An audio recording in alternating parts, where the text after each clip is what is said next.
Hey guys, so I've got a document here called As Per Your Fraud by the wonderful Kate of Gaia,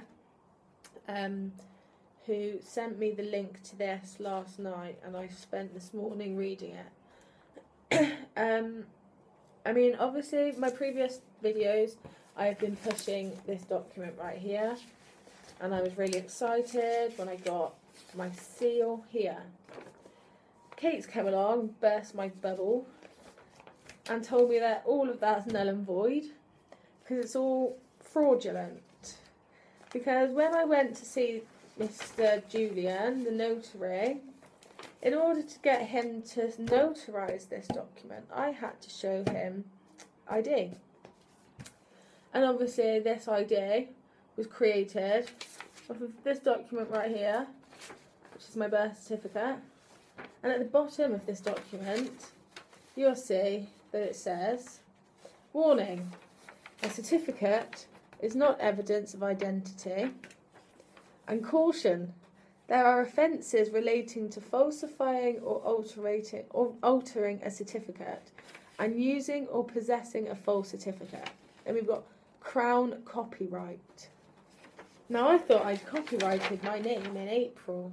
But how can I copyright something that's Crown copyrighted? The Crown own this person. I have nothing to do with this. It's nothing to do with me. Now, initially I knew that I wasn't this person, but I didn't know it was nothing to do with me. Like, I thought, okay, it's not me, there's me, and then there's this paper me, and I can control this paper me. Well, Dean Clifford can't do it, so I certainly can't do it. I'm not going to take that road. I've noticed a lot of free men are getting locked up. They're going to prison, and I'm thinking, right, well, I don't want that to happen to me. I know I'm not this person, so I need to find out what it is. I spoke to Kate, who, although she burst my bubble, I know exactly where I stand now. At least the fear's gone, because it's their deception. So they're the ones that are in the wrong. So I've got this document here now, As Per Your Fraud, which I will write a covering notice to. And I will send it to the 6 heads of state that I sent the initial notice of understanding to, along with a new understanding, just because I think it's courteous of me. I've come and disrupted quite a lot for them, I imagine. So I suppose it's courteous of me to tell them why.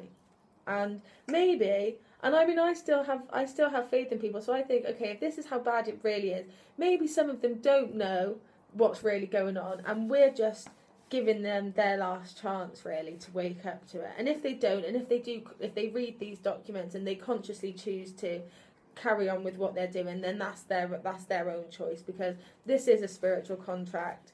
And if they're doing it knowingly, wow, shame on them, shame on them. So this is, I'm going to read this one to you now. As Per Your Fraud by Kate of Gaia. To whom it may concern. A vast fraud upon all of humanity has recently come to my attention, and something you may or may not be aware of, depending on your job role title as it relates to government, post office, legal, lawful, occupations, law enforcement, military, etc. There is much confusion with many in that one's true name given to them is presumed to only be a legal name, which it is certainly not.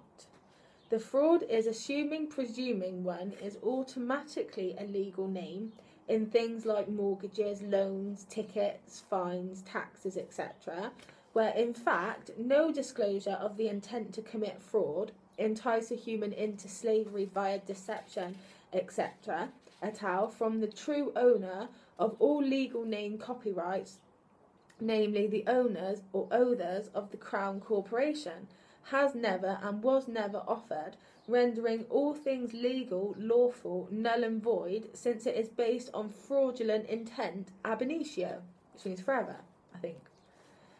As a case in point, if someone were to know the difference between the legal name and their true name, which sounds the same, they would be immediately in contempt of every court on this planet if they set foot in one knowing this, but would also be deemed crazy for even being there, if even only to explain this mistake of assumption, presumption, deception, every judge, justice, mayor, chief justice would instantly be guilty of aiding and abetting fraud, which they are anyway based on their own rules, if someone made this known to them in a bar crown courtroom.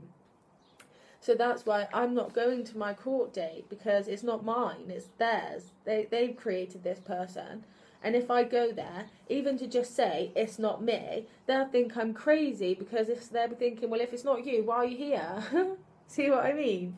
So this is why I'm going to send this to them. We're going to leave it open, and see what they say. See what they say. Do they want me to commit fraud and come there knowing it's not me?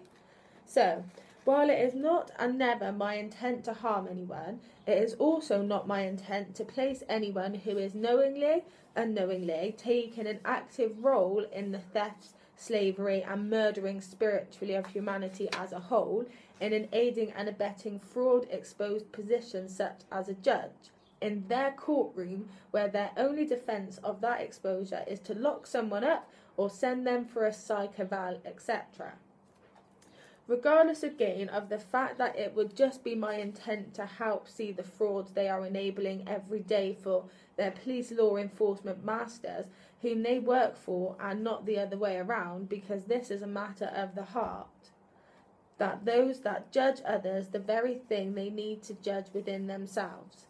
Unfortunately, their programs of graft and protocol run too deep in their 2D paper world, and it will always be presumed that I am somehow the legal name, that I know I am not, but every judge would have enough self-serving justification to claim such a thing. Anyway, their greed and corrupted by power ego will only perceive me as a threat to their delusional lifestyles. Sorry, I don't do crazy, and I don't pick fights with anyone, especially those with preconditioned and programmed psychopathies or sociopathic tendencies that only spend their days inflicting harm upon innocent people based on the legal name fraud. So I don't want to put a judge in a position, so I go to court on the 26th and I put a judge in a position to lock me up or have me put in a mental place for saying that I'm not this person that you're presuming I am, but I'm here saying I'm not this person. That's crazy. I'm just not going to go. I'm going to write to them and I'm just going to say, no, sorry, I don't want to. I'm not I'm not doing it. I hope this works. I really hope this works. So, just because a thief has the ability to steal what they can never justifies a thief's stolen property just because they're good at stealing. It is a simple case of damned if you do and damned if you don't. If one carries any form of fraudulent identification, which can only be created after the fact of the birth certificate intent to commit fraud on every mother, father and child. It is a fact that a birth certificate is not evidence of identity, yet all forms of identification can only be obtained upon the presentment of this intent to commit fraud evidence document. It's quite simple, really. As another simple example of this, nothing in the legal commerce world can or would exist without this legal name fraud.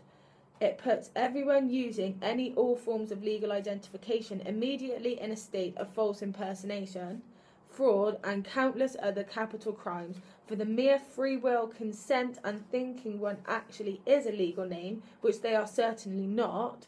A legal name only exists on paper in a flat earth two-dimensional paper sea, where those defrauded via deception into using one, thinking they are one, are the very ones that give this dead by consent fictional reality its existence at all. It's really quite insane when you think about it. When one uses the fraudulent legal name identification, one's own body is presumed property of the Crown by virtue of the GIFT. See Black's law gamete intra-fallopian transfer, i.e. the point of conception of the given name, a result of non-disclosure of this fact to all who register their child, pronounced killed as per Phoenician law, inasmuch as they are also likely registered themselves. So remember, everything is registered. Your children, your marriage, your house, your bank account, your car, everything is registered. Okay, so we've got, as per the same fraud perpetrated on their mother and father. The delineation here is quite clear, where the Crown presumes ownership of the physical body via this fraud, where the true living spirit, completely separate from the physical, is in control of that vessel and not of that vessel. Visit a local funeral home to verify lack of spirit in a dead body to see the difference between life source consciousness, present, absent. All material world is dead when it is void of life source consciousness, i.e. humans, animals, birds, insects, plants, etc. As an example, it is the same as someone stealing your car that you think you own, but mum and dad sold or gifted it as a conception on the assembly line, and then take the car with you in it to the crusher and all the doors are locked, seemingly. Permanently. Well, the doors are unlocked now, where it can no longer be presumed that I have anything to do with the legal name, regardless of any all identification, because the original sin, crime, intent to deceive, aid and abet fraud already belongs to the owners of the Crown Corporation. While much confusion and ignorance of this fact eludes most law enforcement bar member Crown oathed, it does not elude me. Therefore, number 1, it is not my intent to commit fraud, nor aid and abet anyone else into the same commission, omission thereof, where assumption, presumption of any all legal names, aliases, joinder via bearing false witness, etc. et al. Are concerned, and 2, any all attempts by, of, for any all who presume me, the life source consciousness within my body, reclaimed will be deemed high treason against the creator of all its